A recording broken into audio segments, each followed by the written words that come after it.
Xorazmdan Qashqadaryoga kelin bo'lsang. Assalomu alaykum, chaqqonmisiz? Ya ular sizga man chakmayman dadangiz chakarlar. Yo, chaqqonmisiz, salomatmisiz degani. Sal qo'lli, sirim ochilishi. Hamsayalar chiqib qolsa kelin salom qil. Hamsaye novi. Hamsaya endi qo'shnida. Ko'ngilchi desangiz-a? Nima deyapsan? Bala umuman tushunma gapingga. Shu giddi kuyganni aytsang, ertalabdan turay ichdim, sallarni oldinga boray ichdim, u bu joyga o'tiray ichdik. Shunda hamma gap ichdim qo'shsa Qashqadaryocha bo'ladi ekan. Kelin, o'g'limga bir kadi tayyorlaylik. Juda yaxshi ko'radi-da. Kadi?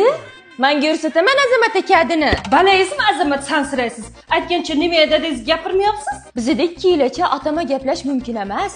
Tushunmadim baribir. O'g'lim kelsa tarjima qilib berar. Azamat og'a, apreldan savdo bor, shundan aytkeling. Balam, aprelgan parashok zo'r ekan, o'shani olibki. Bir-biringlar tushunmayapsizlar, lekin bir xil gap gapiryapsizlar-da. Yigit kelyapti-ku, parashokni xotiniga beryapti-ku. Kirlar yuvyapti-ku, toza bo'lyapti-ku. Bu nima endi Azamat? Kelin, qachon yana tuxum barak yeymiz? Yumurta barak pishirib bersam bo'ladimi?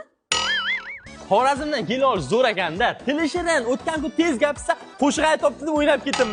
Uyi uzoqligi unasiniki ham ketib qolmay ekan. Lekin bitta menusi bor ekanda. Qanoqqa minus-da?